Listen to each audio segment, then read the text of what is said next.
Hey guys, welcome back. It's your girl Toya T, and this is my recap of review of episode 6 of HBO's Insecure, Guilty as Fuck. And so this entire episode is really dealing with the repercussions of feeling guilty. I'm particularly looking at Issa, a little bit of Lawrence, and Molly's actions due to guilt. First, starting off with Issa, so we left off with her heading home after she had that sexy, fuck session with Daniel in the studio. I told you I saw her coming. I knew she was gonna do it, and it was hot and sexy and steamy. And I was just like, oh my gosh, girl, like choices. choices. As much as I loved watching, looking at Daniel's delicious chocolate body, I just knew this was not good for Issa because I really do like the relationship between her and Lawrence, and I really want them to win. But Issa's sitting outside her car thinking about what to say or do if she should tell Lawrence that she just finished cheating on him in a very delicious way. And so she comes up with this first scenario that she goes in and he's like, hey babe, how's things going? And she's acting kind of weird, like, oh, I'm trying to find a way to tell you that I slept with my ex. And in this scenario, which is so messed up, Issa, I mean, come on. You know Lawrence would never hit you. So she has this thought that he is like, I don't want your sloppy seconds, and he slaps her and then she breaks out of that scenario. And so she gets out of the dream sequence, goes into the house, and it kind of almost goes the way that she thinks it is, except she doesn't tell him. She just says, oh, I'm splendid. But already from her actions, you can tell, like, she's acting like a guilty person. He asks, how was your day? And she says, splendid. Who says splendid? And not even in a happy way. She's like, splendid? Question mark? I think. Is that what you want to hear? Which is really crazy because, Lawrence really is trying. I told you he was trying. He shut down Sister Girl from the bank. I think her name is Tasha. She ain't gonna have no name. She's Sister Girl from the bank, who I won't be surprised pops back up on the last episode, as a form of retaliation for Issa cheating. But anyway, that Hoochie thought karma. But and so he really shut her down, and then he tells Issa, like, I have some good news for you. She said that she had a hard day. So he kind of like, why are you saying splendid? And she said, well, I had a hard day. He said, I have something. And this is how you know how great Lawrence is. He actually got the video of the broken pussy video taken off YouTube. He said he called in a favor from a friend that he used to work with because he works in IT.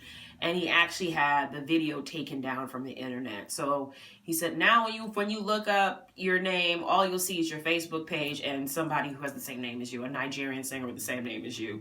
And Issa starts bawling. Like, oh my gosh, like, babe, like, you always hold me down. And she even called him her Black Spider-Man. And I just thought, like, so many, like, obvious things that you are feeling so guilty for this man who, yes, he was slacking when he was not doing well professionally and was depressed and was sitting on your couch, and you were taking the financial and the relationship burdens for a long time. But now he's actually trying. You go and make this monumental mistake, and he just did this major thing for you, and she just feels so guilty that she's just acting abnormally. She's crying. He's like, what are you gonna do if I told you that I also picked up your dry cleaning? And she cries again. And so absolutely crazy on that part. But I'm happy that she didn't tell him, but I feel like it's gonna come because her guilt is obviously eating at her, and she's doing a lot of stuff that is very obvious. Like, her guilt is like on her shoulders, and you can definitely see it. And so we cut off there and we go and we meet up with Molly. Molly wakes up from her drunken stupor on Jared's couch, and she had that, and I know that moment. She had that moment of, where in the hell am I?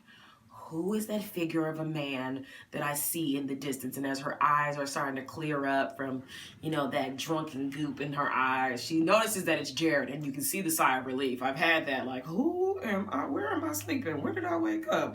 That happens in your 20s, not so much in your 30s. So, girl, lucky that you woke up somewhere that you felt safe. But she woke up, and, you know, Jared is so nice to her. So much nicer to her than she deserves. And so she's like, hey, how's going on? Thanks for letting me stay here. And he's like, you didn't give me much of a choice. Like, you came up here, you're drunk, you know, and you passed out on my couch, so I just let you stay. And so she's talking to him, and she's trying to, like, trying to make small talk, and he goes straight to it. What was the point of you coming here? What was up with that? Why are you here? Why did you show up on my stoop drunk? And she's like, well, you know, I had relationship issues with this dude. Not relationship, but I had some issues with this guy. And, you know, my drunken brain made me think of you. So I'm here.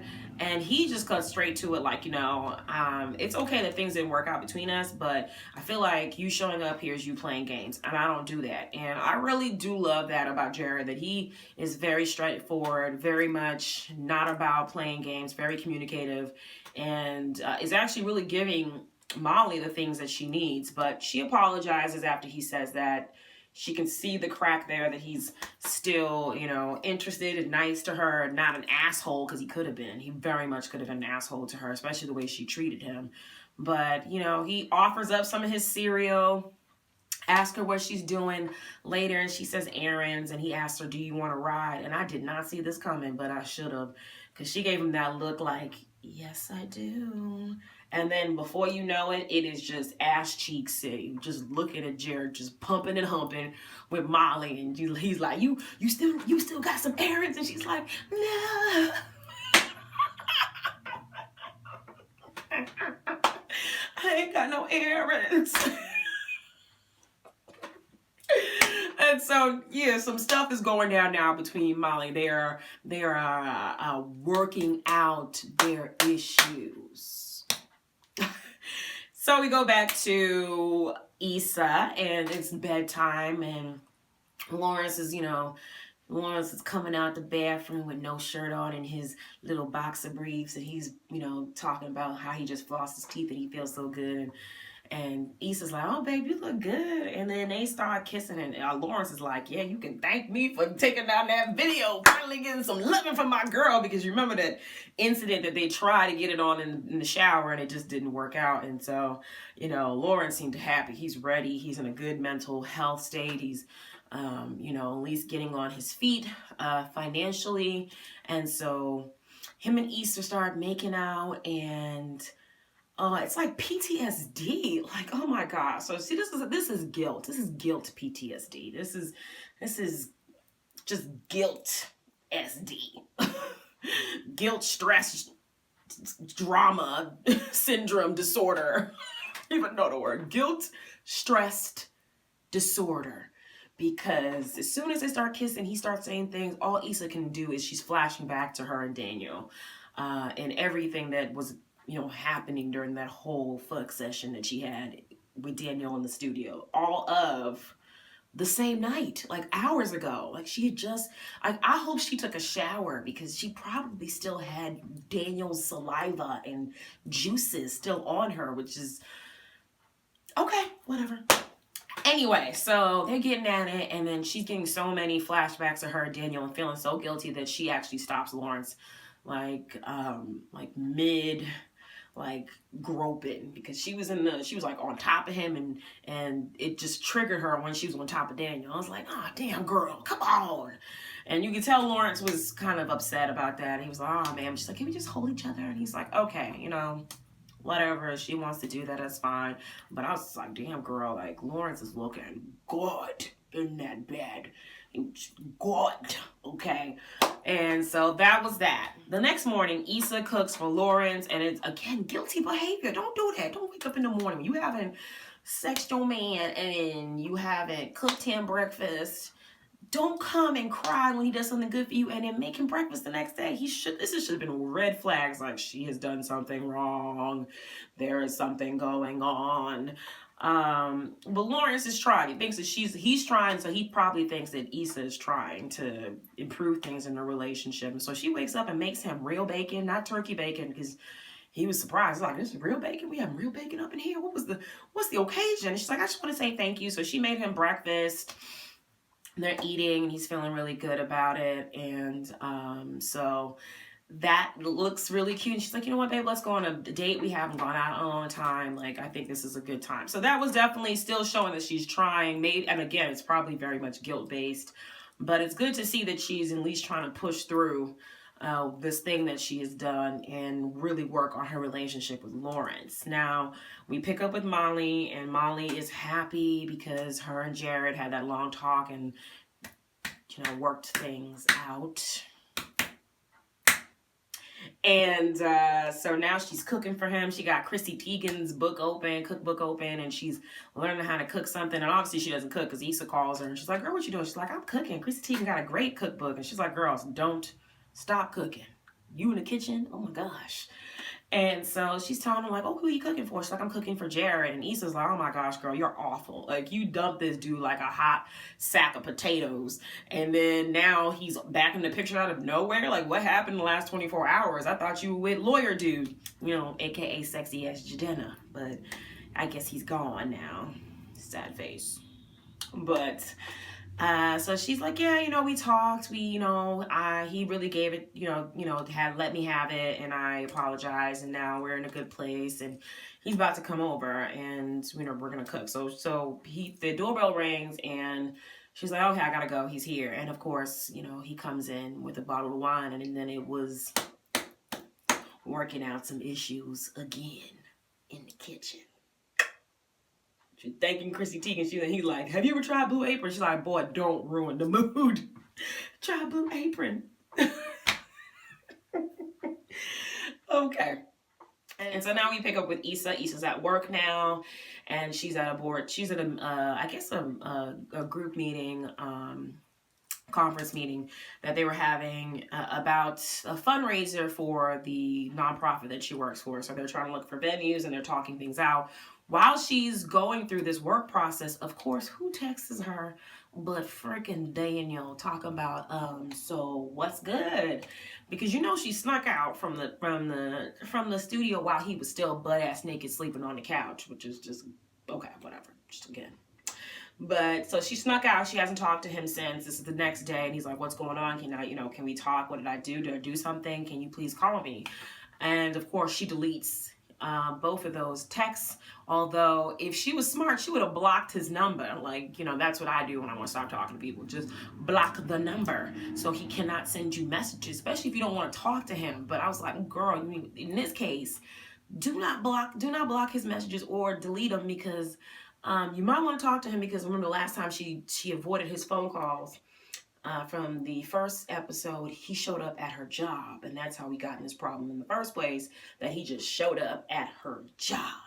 So, girlfriend, answer that phone, call him back, because he's going to show up at your job. It's going to happen. So I was scared, but anyway, so she deletes them, and then it moves on from there. She goes out, and she's looking for venues, and then we find out, I'm skipping a bit, but she goes out with her coworker, the white girl that like really trying to be friendly with her, and she was like trying to play that girl, but the girl's really cool. I think her name is Rita. I feel so bad. I'm so bad with names in life, and so she gonna be homegirl from the job. She's gonna be Issa homegirl, her coworker, the one that's trying to be down. Her wanna be down coworker. That's what we call her. And so they went out to go look at venues that were in the neighborhood, because at first they were trying to get venues in Malibu, but the Malibu venues didn't want kids there because they didn't want to worry about damage. And so Issa suggested they do it in the neighborhood in Inglewood or someplace near the kids where they live, so that they can see that there's beauty in their neighborhoods. The boss liked it, so they're looking at places.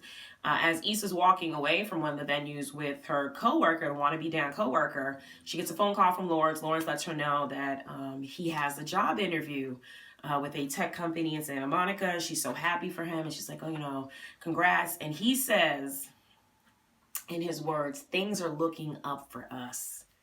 us, not me, us, showing that he is thinking about the future. And that's why I said I skipped a little bit. They're in between that. They did end up going on a dinner date to the movies.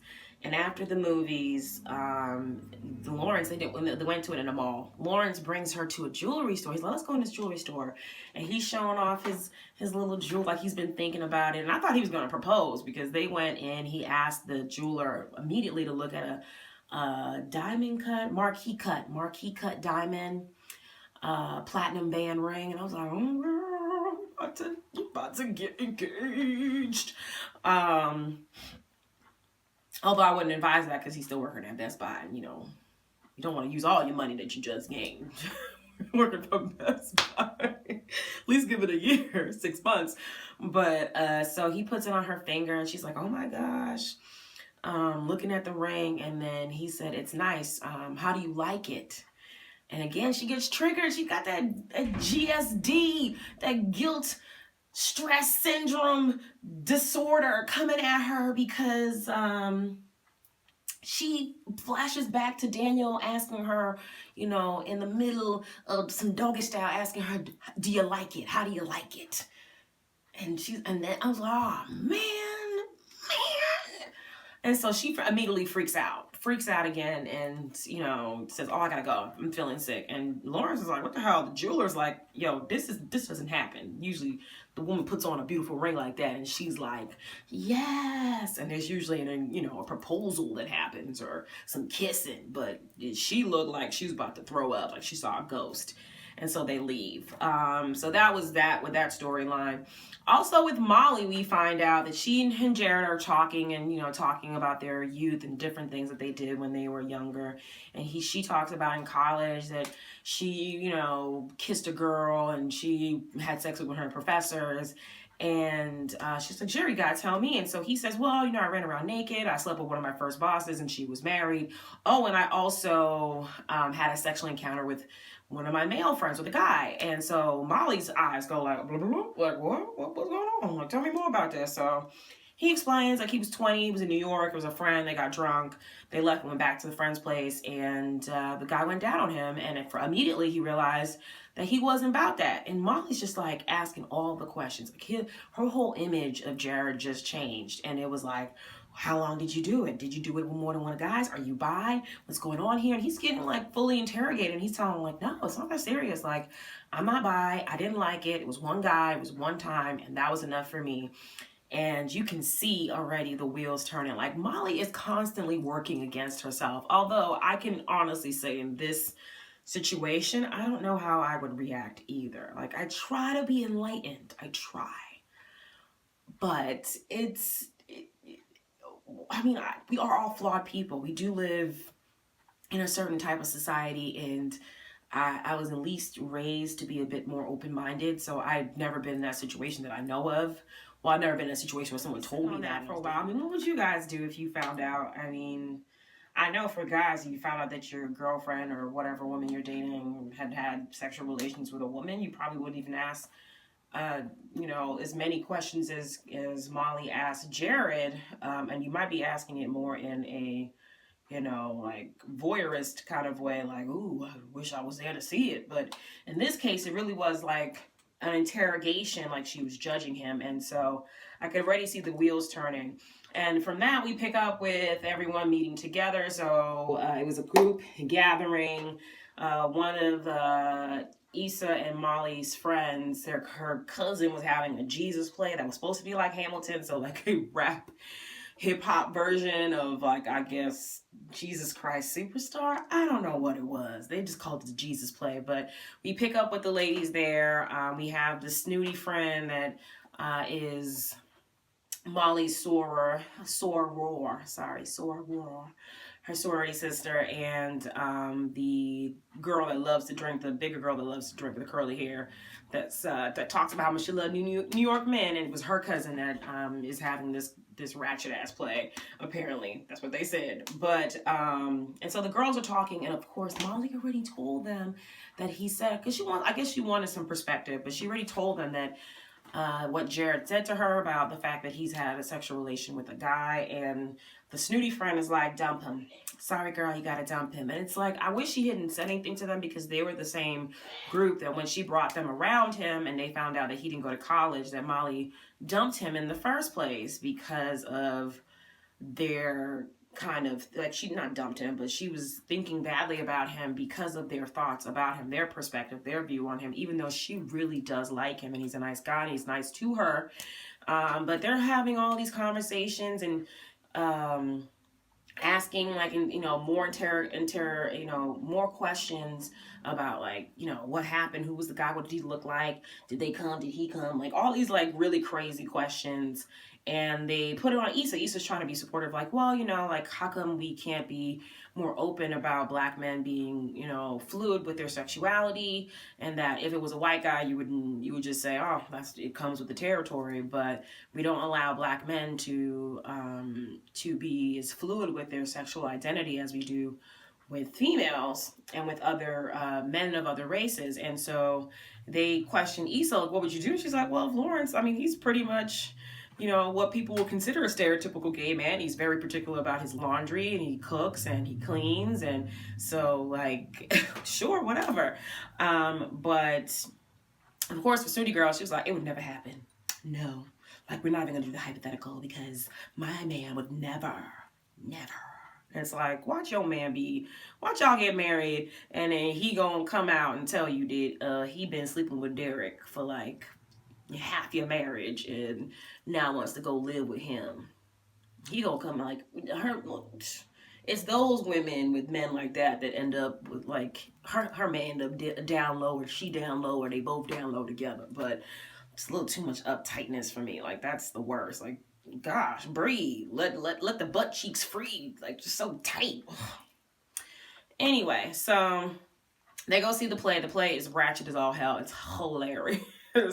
Like, why did you forsake me? Huh? But it's just so crazy. But I just really noticed that it was kind of triggering for Issa, because it's like, yo, like, why did you do this to me? Why did you let me down? Like, I held you down, but now I can't love you no more. Like, and so I think she was thinking about her issues with Lawrence, and how she's gonna resolve this issue. And so we move back on to Molly, and Molly is getting some cunnilingus from Jared, and she just can't get over it. I mean, she's washing him in between her legs, and she tells him to stop. Like, she's so uncomfortable by this, and actually just tells him to leave. Like, you know what? I can't handle this. I can't deal with this whole you and a guy thing. And Jared has, like, no idea what she's talking about. He's like, what are you talking about? Like, oh.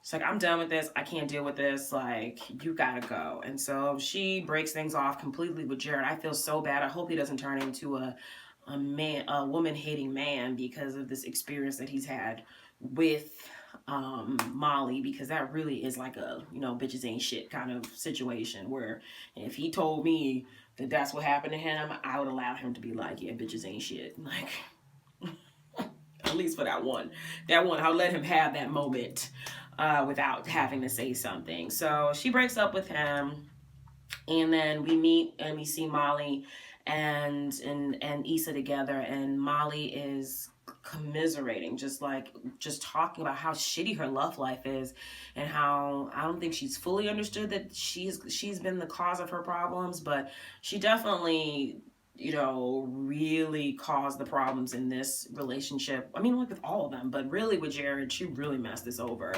And she's talking about how much she really liked him, and she just couldn't get over it, and that she wished that he had never told her. She wished that he had never said it, and now she's here being miserable and single and alone. And she's just feeling like all types of shit, and you can see Issa's face, and she's like, oh, well, I feel like she was going to say something, because she didn't want Molly to feel like her life was just, the shittiest, and she's off here having this great time with Lawrence and rebuilding their relationship. And so she drops it. She says, I slept with Daniel. And Molly looks at her like, wait a second, and like her alcohol haze. What? You did what? She's like, how you feel about it? And Issa doesn't say anything. She's like, well, are you going to do it again? And Issa says no. I mean, she at least was very definite and very strong about that answer. I don't want to do it again. It was that moment, that catalyst that she needed to realize how much she cared about her relationship with Lawrence, how much she loves him, and how much she wants to work on this relationship. And so from what Molly gained from this whole Jared having this, disclosing his sexual past with her, she tells Issa, don't tell him. Do not tell him at all. Don't tell Lawrence. Move on, rebuild your relationship, but don't tell him because it's going to ruin things. And I was sitting there like, I don't know, maybe I kind of almost agree with her. I mean, you did it once. Maybe you need to not say anything, but the problem is that you know that Daniel's going to pop back up because this fool is a pop-up. He's a pop-up fuckboy who's just going to pop up on you and be like, hey, you're happy, I see you, I come to fuck your shit up. And so after that, Issa goes home, and Lawrence is in the mirror, in the bathroom mirror, like I am, practicing his interview, his interview talk, and, going through, very typical interview questions, like, what is your biggest weakness? How do you work through it? All this stuff. And so he's practicing, and Issa comes in and sees him. She's like, what you doing? He's like, I'm practicing for my interview. And she just, right there was just like, look at this beautiful man that I have that is sitting here at home, did this thing for me, took down an embarrassing video, cooked me, food, and stood by me and changed his ways when I told him like what the problem was. And now he's trying to get this job and actually practicing for this interview so he can get this job so that they can move together. And obviously from the jewelry store, she knows that he's thinking about the future. And so from there, finally we get that sexy moment between Lawrence and Issa, and it's beautiful and magical and awesome. And they make out, and we see Lawrence's body, and it's just delicious, like Jello pudding. So yeah, they're getting it in, and we didn't get as much detail like we did with her and Daniel, which I didn't appreciate. I mean, the good love-based love, you should have showed the whole thing, but whatever. They were getting to the shit hitting the fan because it had to. I told you it was going to hit the motherfucking fan. So they're asleep, and then Lawrence gets up to go to the bathroom, and we get to see his booty and all its just juicy glory. But anyway, he trips over Issa's phone, and he started to curse, man, Issa, because apparently Issa's probably messy, I think. And so he picks up the phone, and of course, and I was like, oh, please don't be like some really like obvious text from Daniel, like, yo, so we gonna fuck again? Or like, what, you didn't like the dick, or a dick pic, or something like that. But it wasn't. All it said was that, are we seriously not talking anymore? And Lawrence sees that text and throws the phone right back down, and then the episode ends. And it's like, oh shit. I had to look at that twice to see what was actually there. I thought he actually like wrote back, no, like, we ain't talking anymore. You really not gonna talk to me anymore? Like, no. But he didn't. He threw the phone down, looked at Issa, and kept with his business, and it went to black. And I was like, oh man. And there's only 2 episodes left. I can only imagine when this shit hits the fan. I saw the preview for the next episode, and of course Daniel shows up at her job with Lawrence there. So I know something's about to hit the fan next episode. It is going to hit the fan because she didn't say anything. In this case, I did want her not to say anything so they could work past this. But now, if he has to find out through seeing her phone and Daniel walking up in there like he's a new man, it's not gonna be good. It's not gonna be good. I want them to be together, but I can see it. Sister girl from the bank is about to come back in her boobas that's up to her clavicle, like one of my viewers just told me, up to her clavicle. I think she's coming back, and we're gonna be seeing them in full force because I think Lawrence is gonna get back at her, or he's just gonna leave. And I don't want to see that happen. But anyway, and so we'll see what happens next episode. Don't forget to comment, like, and subscribe. Share with your friends. Share with other people. Let's have a discussion about insecure and how we're all insecure. Because this episode, like, the things they talked about really just made me think. So I loved it. Anyway, see you guys later. Why did you forsake me?